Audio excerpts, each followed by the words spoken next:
Good morning, good afternoon, good evening, wherever you're joining us from. And welcome to a new episode of Building a Business, Grit and Grace. My name is Anna Angelova. I'm a host of this podcast, business coach and consultant, and it's my honor, pleasure to introduce my guest today, Mandy. And I met her this year, and I feel like I've known her all my life. Such an amazing person. And I can't wait for you to hear her story. So, Mandy, happy Monday. Happy Welcome to the Monday. show. Share Thank who you. you are, what you do. Thank you. Well, thank you, Anna, so much for having me. I'm so excited to do this with you. So, my name is Mandy Wong. I am a mom of two. I also am a director at Canada Post. I've been with Canada Post for 14 years. It's been a long time, but having a lot of fun and learning a lot along the way. I'm also a certified coach. I got certified back in 2017. And this year, I've been very intentional about how I want to take my coaching skills and everything that I've learned, although I've been implementing it in my job at Canada Post. How can I, spread a larger web to share everything that I've learned with more people?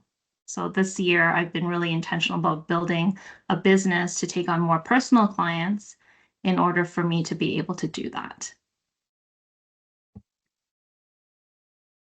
You mentioned you graduated back in 2017, and this is the year now. It's what, 2025? Like it's been 8 years since you graduated, and you're just starting to be more intentional about it. Uh, can you walk us a little bit about your with your journey? What happened with these 8 years? And a lot of people, they start immediately, right? Like you get the coaching certification, and a lot of people get into it very quickly. So if you can share a little bit about your journey and why wait so long? Yeah, that's a great question. I actually did try to build a business right after I graduated in 2017. And at that time, my focus was on coaching women in relationships, very successful women, but a gap in their relationships, specifically intimate relationships. Because at that time, that was the transformation that I had personally experienced. With that being said, I got married in 2016 and I had kids in 2018, and the timing just felt off. It was very difficult for me to juggle being a new mom, thinking about how I was going to make income on this side business. Was it going to be a side business? I didn't even know at that time what my intentions were with building a coaching business. And it became so overwhelming. And I had a bit of guilt when I consciously made the decision that I was going to take a pause in coaching and I was going to put all my focus on the kids. And then after the kids, I was going to put all my focus back into Canada Post and grow in that environment because I was looking for security. That was what I needed in that season in my life. And one of the ways that I had a coach at that time, and I was going through a lot of guilt, as in I just graduated, I just invested, I said I was going to do all these things, and now I'm saying, let's not do it right now. What did I waste all that time? Did I waste all that money? And she said something that has really stuck with me, and I hold it dear even as I go through the different stages in my life. She just said there's a season for everything. Right now, the season is for you to focus on your family. And that gave me a lot of peace because what I also recognized in that moment was that there is also going to be a season when coaching was going to come back into my life full force as a business. It's just it wasn't the right time now. And so the last 8 years, I have been really focused with my kids and at Canada Post, and I took on different roles during that time in those 8 years. I came back from a mat leave earlier to take on an interim director role. I ended up getting it as a full-time position. And so that journey in itself, I feel like laid the foundation in the confidence of who I want to coach. Because back in 2017, I was coaching women in relationships. And this journey has made me realize, no, you know what? I want to coach leaders. I want to coach people who have important things to say, important things to share, and may not always have the confidence to be able to express that. How can I help quiet leaders still hold executive presence in a room when they see themselves as someone who is an introvert? And so it's really shifted with the years. And looking back now, it makes sense. The dots are all connecting. Thank you so much for sharing this story, because a lot of people go through this. Like you said, the guilt, like you invested. And uh, I don't know what it was at that time in 2017. When I went to 2019, it was like close to 10,000, if not more, which is not a small investment. And having that guilt and that pressure, and even sometimes fear of missing out, right? Like, what if I don't do it now? What happens? And that story about, like, there is a season, and now it was the season for you to focus on being a new mom. It's not easy. Like, you have the two kids, like you've gone through this twice, and like you know what it is. And it's a great reminder that it's not about the must and the have and the should do's. Like, it's a great story of build the foundations, the stability, the security. And thank you again. Thank you for sharing it, because like people need to hear this one. And again, this year you were ready.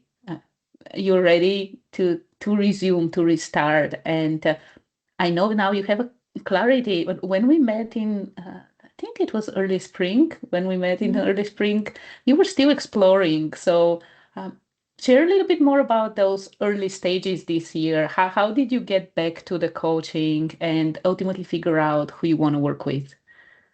Yeah, that's a great question. So throughout the years, I did have this deep knowing that I was going to go back into coaching. I didn't know when. I had no idea the timing around that, but it was just this deep, innate, like in your gut, you know that this will be meant for you when the timing is right.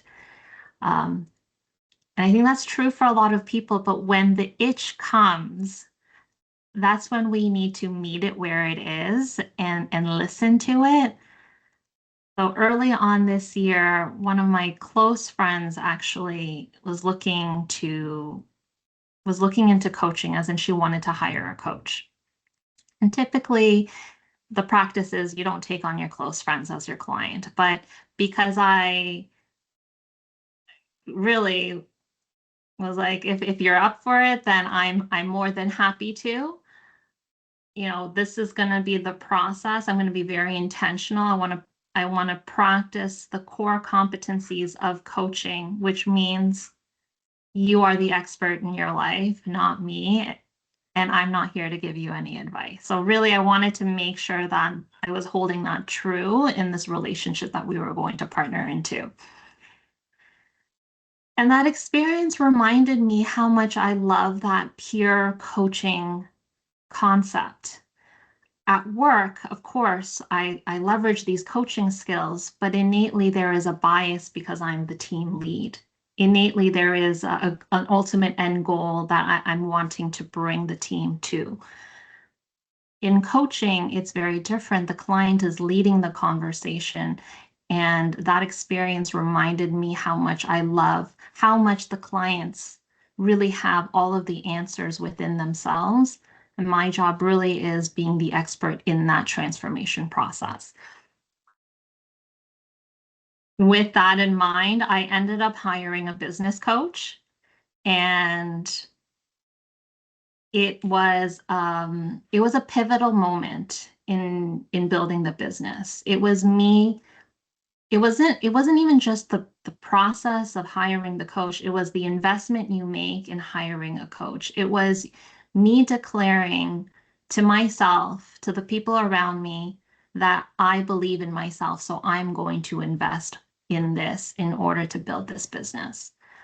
And that business coach really, I would say it was more of a business coach slash consulting. There was a very directive path I was going to go through. And one of the nice things about this path was just coach, and don't be too concerned about who you're coaching, what your niche is, who you're going to focus on, because the niche will find you and you will always end up gravitating to something. And I remember, as a coach, you don't want to niche too far because you want to help everyone. And that's something that I continuously was struggling with. But innately, my calling, I always gravitated towards those quiet leaders. And the clients that I was taking on, at that time, I wasn't really clear yet that it was the quiet leaders, but they all happened to be quiet leaders. Everyone that was coming to me was in some way, shape, or form an introvert, although that wasn't the first thing that came out in the consultation call. And that provided me the clarity of niching down to the people that I want to support.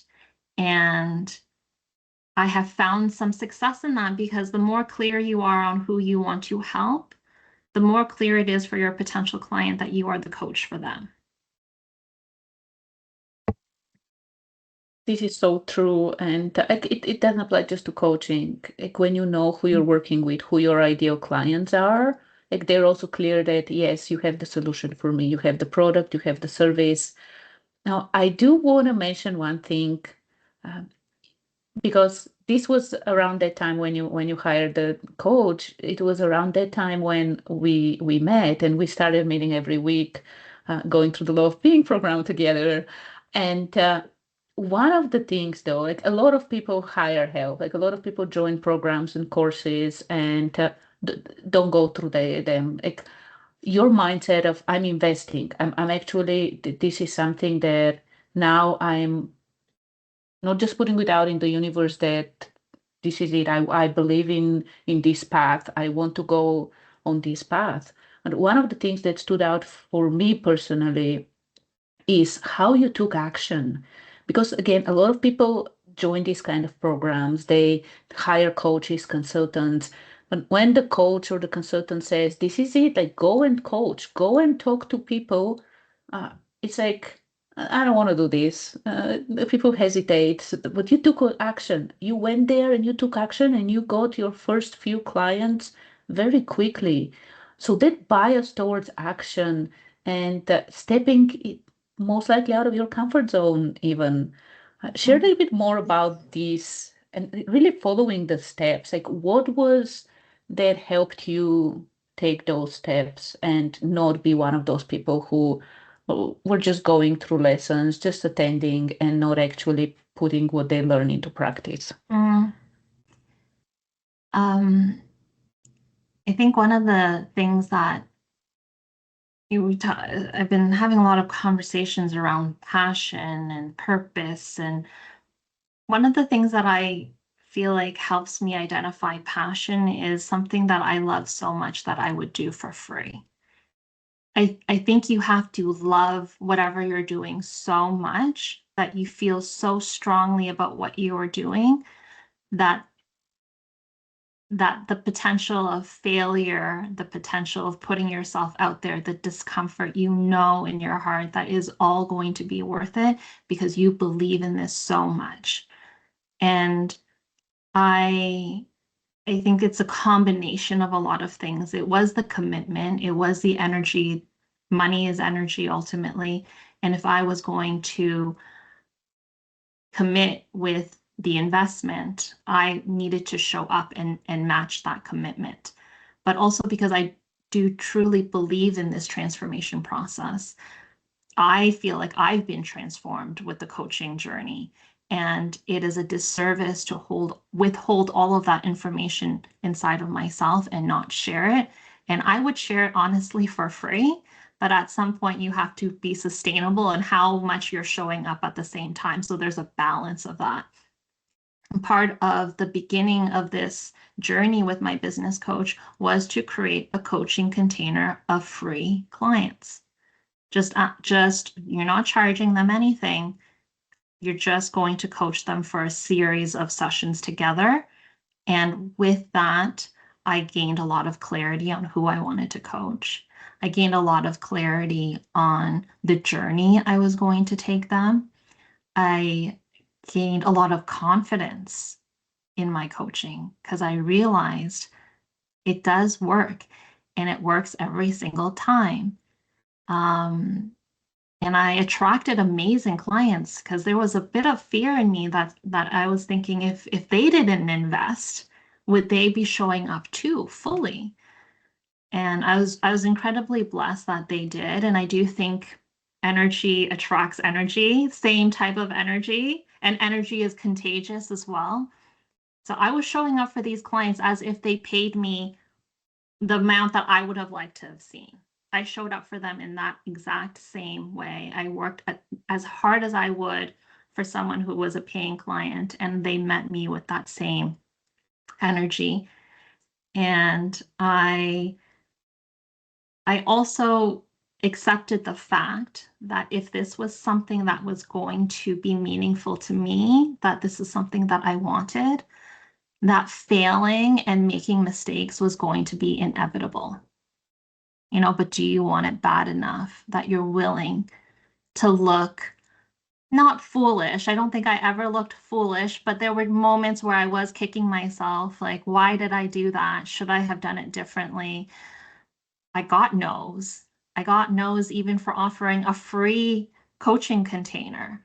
But you have to continue showing up if you really believe in the work that you're doing. Wow, so much gold and so well said. And your passion, and like you said, for coaching in general and the transformation that it provides, like it comes out with everything you're sharing, and of course with all the success you've had so far. And I do have a few questions lined up for you, and starting with the journey. So think about the journey, and I think it's very useful to walk with you. So you started with the free offer, Mm-hmm. and then you started looking for paying clients ultimately, right? How do you turn this into a business? Because like, yes, you can do a few things for free for a few people, but ultimately when you're building a business, you need clients. You need people who start paying for the service or the product you are offering. So what happened for you to be able to find clients? Like how did you start that journey? And if you want to share also what it looks like what it looks like right now, like it's what, 6 months, a little bit over 6 months since you started this whole thing. So starting with ultimately the marketing portion of it, how are you finding clients? Mm-hmm. I I was able to convert some of those free coaching clients to paid clients. So that was kind of the first step, was after when I took on those free clients, it was very clear we were going to either do 3 sessions together or 6 sessions together. And after that, that would be what was the agreement. I was able to convert some of those clients to paid clients after that. That was the beginning. Another reason why I hired my business coach is because I see myself as an introvert. I'm very uncomfortable promoting myself on social media or doing networking outreach. It's just not really in my nature to do so. Hence my niche in my current business. So one of the things that I did with the help of my business coach, she introduced me to the concept of coaching directories. Mhm. And there's 2 coaching directories that I specifically used. One was Numi, and one was bark. And you set up a profile there. And in that space, there are people who are looking already for a coach. And you have the opportunity to potentially bid to get access to these clients to get matched, or you have the ability to pay with credits to contact somebody. And to me, that just felt a lot more comfortable because that was what was comfortable for me. That was what worked for me. And I felt more aligned with, okay, I can have these one-on-one conversations with people who already have expressed interest in wanting help. If you asked me to just put myself out there and ask people to come do a consult call without knowing if they needed it or not, it probably would make me super uncomfortable and not something that I can sustain. And so I do think that as you're building a business and you're thinking about marketing, there's traditional things that you think about. You do your social media posts, go and network, do those big outreach. But I believe we can challenge that, because as an introvert, if that's not what you would like to do, then what is it that is aligned with how comfortable you are in showing up? So for me, it was the coaching directories. It could have also been creating a blog of some sort. Like that would be something that's kind of also in my realm of things that I would like. Having one-on-one conversations like this, I like. Right? Networking, if I was to do networking, I would probably very much focus on one or two people to have that connection with. And with the coaching directories, it's funny, when I first signed up, I went on Reddit and I was looking at people's feedback reviews on Numi versus Bark, or does it work? And a lot of negative feedback on it doesn't work. You spend all this money, you pay for all these leads, you can't reach any of them. Not a good experience. And as coaches, we know that we are here to challenge the status quo, right? Just because it didn't work for you doesn't mean that it's not going to work for me, right? How much are you willing to be consistent to potentially have it work for you? And changing your mindset and the narrative on that was also powerful, because I consistently did show up to look at who was there, who had set profiles, and made the connections accordingly. And there's been some changes on Numi, so it also gave me an opportunity to pivot as well and create a website. So very interestingly enough, I also believe a lot of people think in order to build a business, I remember because I did this back in 2017, I got the business card, I got the website, I had all these like email funnels that I had created, even though I didn't really have anyone on my list. I spent so much time setting up the business that I wasn't actually coaching. And this time around, I realized that focus on the coaching, because that's what you love. And then you can then scale and build. And so how I kind of did it was I actually got a lot of my paying clients. I almost filled my practice, my part-time coaching practice, with no website, with literally a profile on a directory and having the consult calls. And now, as I've grown, I've built the website finally, but it didn't start off that way, and it doesn't have to start off that way. Sometimes I want to remind people, just take the first step. One of the things that my coach said to me was, well, what's the thing you need to do before you get your client, right?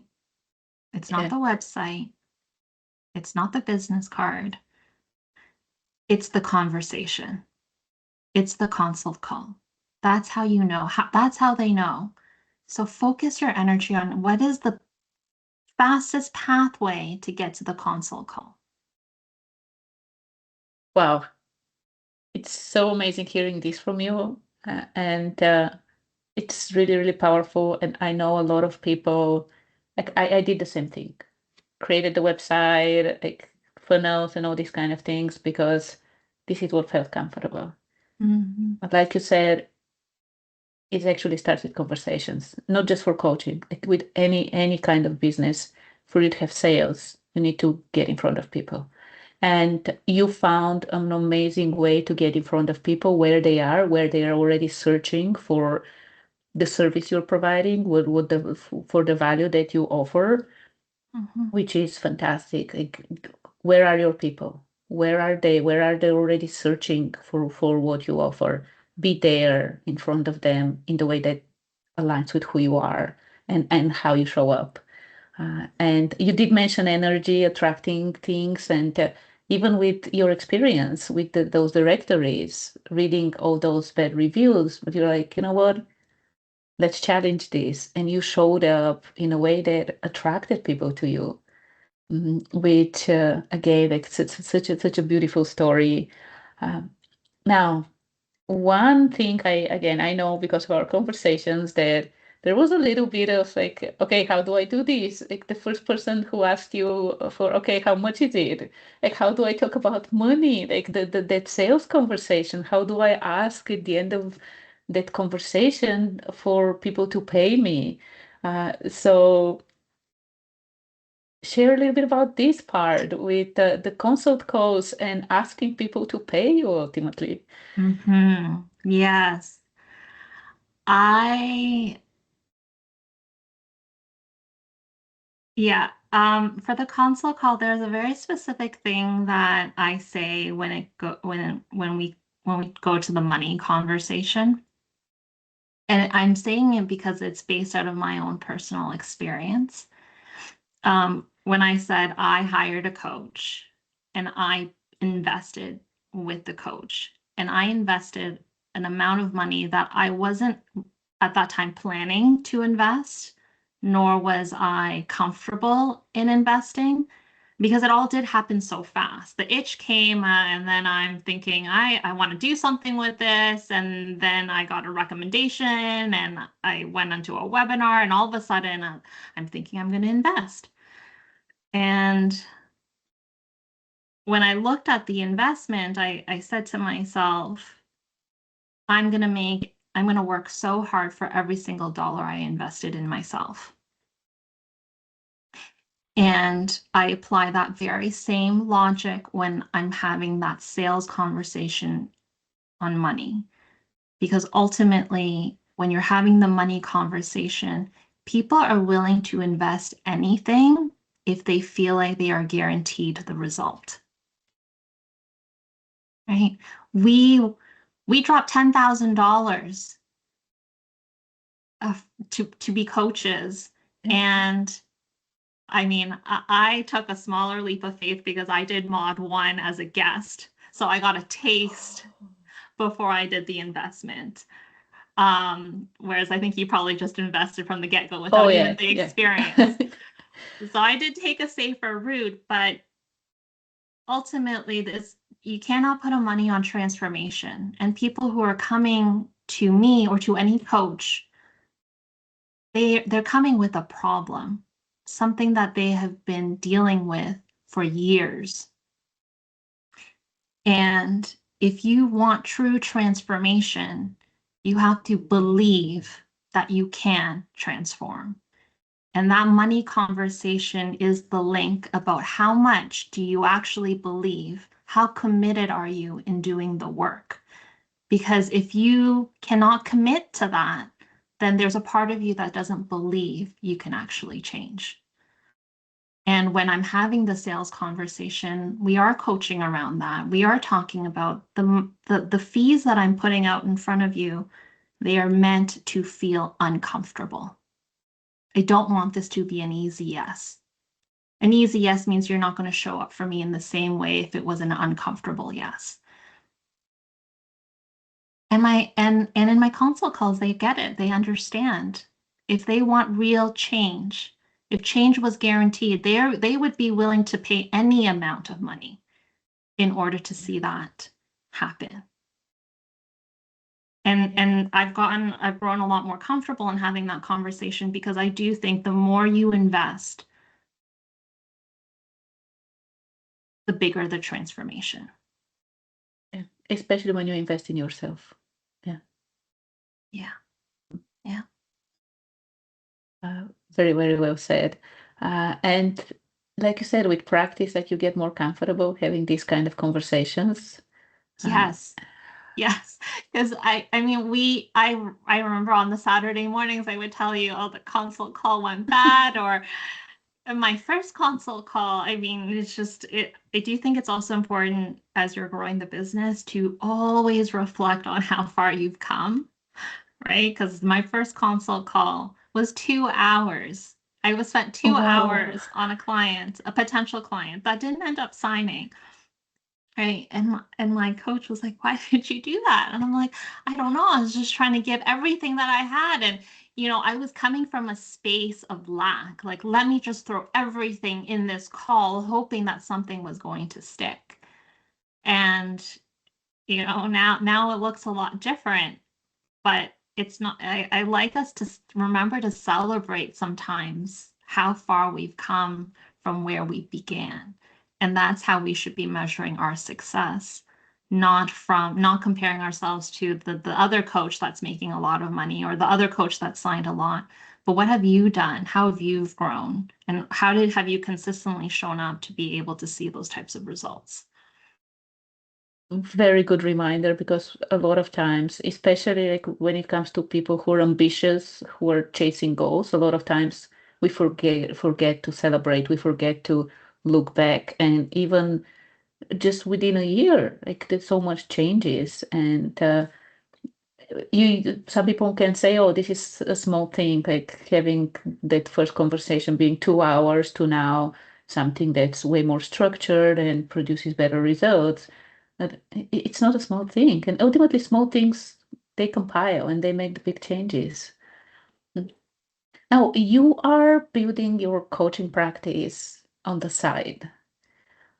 So how is this, like how does this look like for you, and what are some of the challenges that you're facing, like being a mom, a wife, and like having your personal life in general, having the work you do, like your full-time job, and also the coaching practice. Yes, you're passionate about the coaching practice. You said you will do this even for free, but Mhm. it's still something that takes time, that takes energy.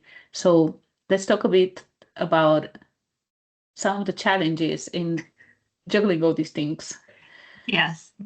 Um, it can be overwhelming. It is a lot of work. It's interesting. I had a touch base with Heidi actually just a few days ago when we were talking. She was saying, "How are you juggling?"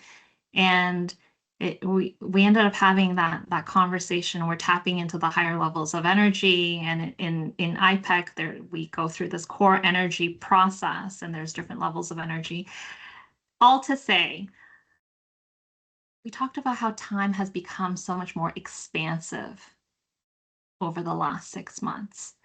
Um, and I can't explain it. You're right. If you were to say, how do you have a full-time job and then also coach on the side, it doesn't seem like there is enough time in the day to support that, especially if you have two young kids.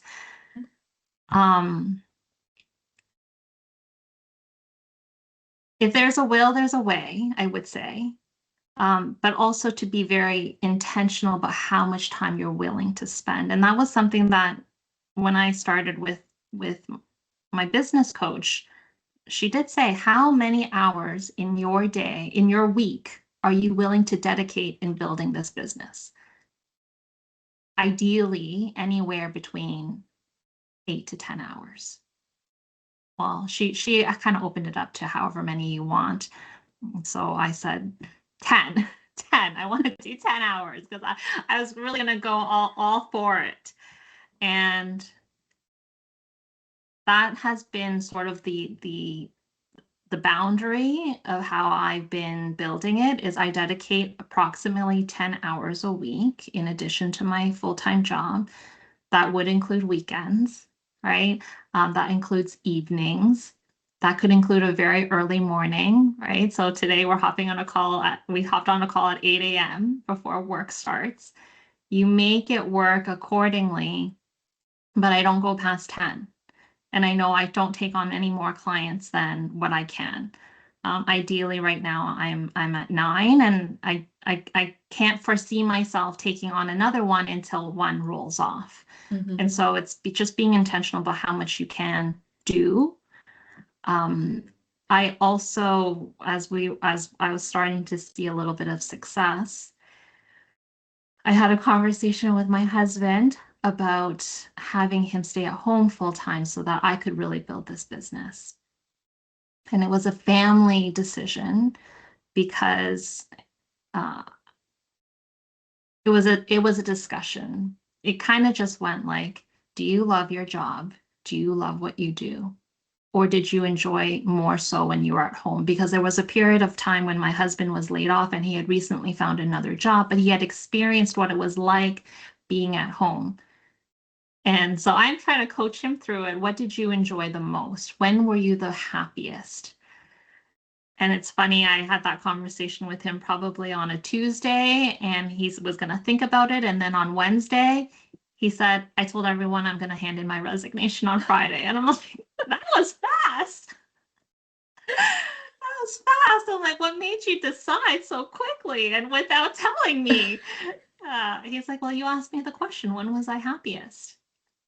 And I was happiest when I was at home. I feel the most value when I'm at home, when I'm with the kids, when I'm supporting the family, playing that role. And so we made a decision together to say, if you could stay at home, then I can also take on more. Yeah. Otherwise, I could sense that there would be a built up of resentment in the relationship, because if you're working 8 hours a day and I'm going to work 8 to 10 hours a day, it's going to feel like the more hours I work, the less I am taking care of the home with you. Yes. And I felt that in the beginning. And so that's why it kind of instigated the conversation of a sit down conversation on what do we want to do? What's best for our family? Uh, and and there are definitely moments during the last couple of months where I'm so internally grateful that he agreed to stay at home. And sometimes I get pictures of him at the park with the kids, or sometimes I can't be there, so he'll take a video of something. And it's true, like I could not have recognized my dreams without the support of family or your partner, or the people that you can lean onto, in order for me to be at peace to do the things that I want to do, knowing that everybody is going to be taken care of. And in addition to that, it's also being really intentional about what are the things that you want to make sure you get to do with the kids, and carving out time in your calendar to ensure that that happens. So for example, even though I do take clients in on the weekends, I only take them in the morning, and I take them usually during when my daughter is at dance or at gymnastics, because I know she's doing something else anyways. And then for the remainder of that day, I block my calendar off, because I don't want to always be dipping in and out of the family time that we have together. Wow. So much gold again. And one thing that stands out for me is how intentional, like you did mention in the beginning of the year, your intention was to build the coaching practice, and the way that you have structured it, and like you said, protecting your calendar, uh, whether it's 10 hours for the coaching practice, whether it's like that time you spend with the kids, it's protected, it's in your calendar. This is for the family, and of course the support you have, and like thinking about not just the business but your life in general. uh, so much gold again, and I highly encourage anyone listening, go back and listen again. uh, Mandy, like everything you're sharing is so valuable. And I'm wondering, from that relatively short experience of building your practice, building a business on the side, what would you say is the biggest lesson so far? Mm, the biggest lessons. Mm, I think the biggest lessons that I have had is that consistency pays off, and that um, you don't actually have to have all of the answers right away. I've noticed in a lot of my conversations, a lot of people that I talk to, they don't want to take the first step until they know how clear the path is. And it Mhm. means actually a lot of inaction because they're not clear. They don't know what the end goal looks like. And I almost want people to challenge that thought. You're not meant to know where you're going, but you just know what you love. So just take the first steps forward, because the path will get more clear. The fog will remove itself as you continue to build your confidence in the steps that you're taking. And I do believe that growth will only happen outside of your comfort zone. So you're just gonna have to love being uncomfortable. And it kind of sucks, right? Like I wish we could just wake up and be amazing coaches without any practice. But in any skill, in any business, if you want to be great, you have to continue showing up, and you have to be okay with making the mistakes. And the mistakes is only another set of data points that makes the path more clear. And so that, I think that is what I'm really like, I encourage people when they're out there building the business, is that the business can look exactly how you want it to look like. How much time do you want to dedicate to the business? Be intentional about that. Why are you doing this to begin with? Be intentional about that, because once you're very clear about your why, then you just become a lot more brave and courageous in taking those first steps. Yeah, and you figure out the how. Once you know the why, you Yes, figure out the how. Absolutely. yes, yes. So you're building on the side right now. What's the plan ahead? Like, is it something that will stay on the side? Like, what are your thoughts right now? And of course, like things change, right? Like you never know what the future holds. Mm-hmm. Mm-hmm. Yeah, things change. But I do love what I'm doing at Canada Post still. If it was just this thing where it's like, I need to get out because I want to build this. It's never been that. I've never felt that. And you know what? In maybe some way, shape, or form, it's also helped me in a sense that I'm not really that attached. I mean, I'm not that attached to the outcome. And I think that's also another key to success, is not chasing it so much. Just know why you're doing it, and the chips will fall into place. Um, every new client that I get is just an additional blessing, that I get to partner with somebody in order to see their transformation happen. Um, but I also love my team at Canada Post. I love the people that I work with. I love the impact that I have, like the platform that I have to create impact. Um, I mean, they're not so new, no, so much new leaders now, but they were new leaders. They were emerging leaders. They were first time people managers, and I've seen them grow, and that in itself is so fulfilling. And I've been talking about energy leadership across the organization with the sales team, with the HR team, because I want to share this information. I want people to know that they are always in a place of choice. Yes. I want them to feel empowered. I want to create real culture changes in organizations, not just to say it's about the people, not just to say that um, we're looking for the win-win, but really living and breathing it and being able to share that. So right now, my mindset is continue doing what I'm doing. Although at some point, from a personal building business side, I would like an opportunity to scale because it's 10 hours right now. Yeah. Next year, I hope it's 8 hours. I hope I can scale it in a way that I can make the same amount of money that I'm making right now, but also have some more flexibility and freedom to spend more time with my kids or spend more time with my family, whether it's taking on groups, maybe, or Yeah. taking on a workshop or having a speaking engagement. I'm just thinking, there's so many things I still want to do on the side to help scale. And so I've been kind of more focused on that in the next little while. Yeah. Yeah.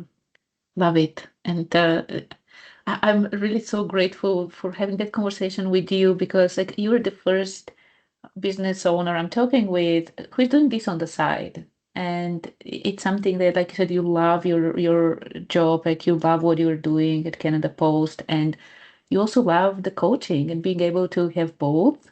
It's a blessing. And my last question for today is, I know you said your calendar is full right now, you're fully booked, but how can people connect with you? Where is the best place for them to follow you? You did mention your website, so we put it in the description so people can go check your website. But where is the best place for them to connect with you? Yes, the website is the best way. My email address is also the best way, which is can be found on the website, and I can share it with you too, for you to share with your listeners. Um, Typically, I would say that is the best because I would redirect them to if so. One of the things with Numi is that they can hear me speak about why I do the things that I do. Although, if they're listening to this podcast, they would already know.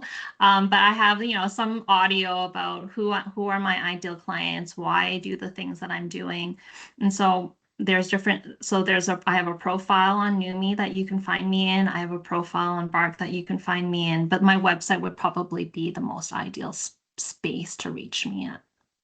Perfect. We will add all these links so people can go check all of them if they want to. Thank you. Yes, and connect with you. I highly recommend, like, if you are listening to this episode and you are that quiet leader, Mandy is the person.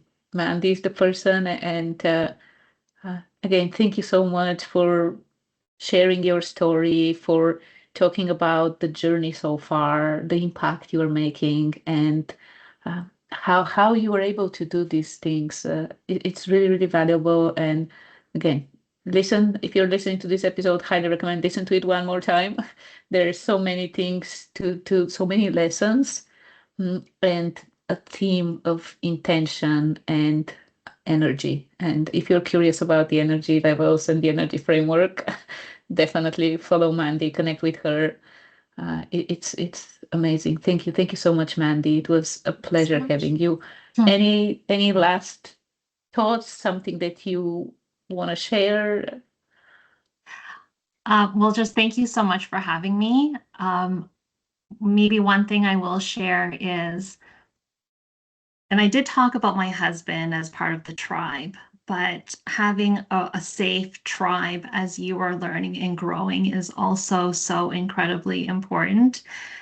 And you and Julie and Heidi were my safe tribe. And I feel like it was all meant to be because I was just at the cusp of starting to build the business when we were meeting every week. And I recall those Saturday mornings when I would just have so much self-doubt about what I was doing. And you all created such a safe space to acknowledge and validate what I was going through. And so, as you're building the business too, having a safe space, a safe tribe of people who are going to uplift you during the process has been so monumental in helping me regain my footing in moments when I wasn't sure if I was going to be cut out for this. And that's normal too. You're going to have those moments where you're like, what am I doing? Who am I kidding? Right?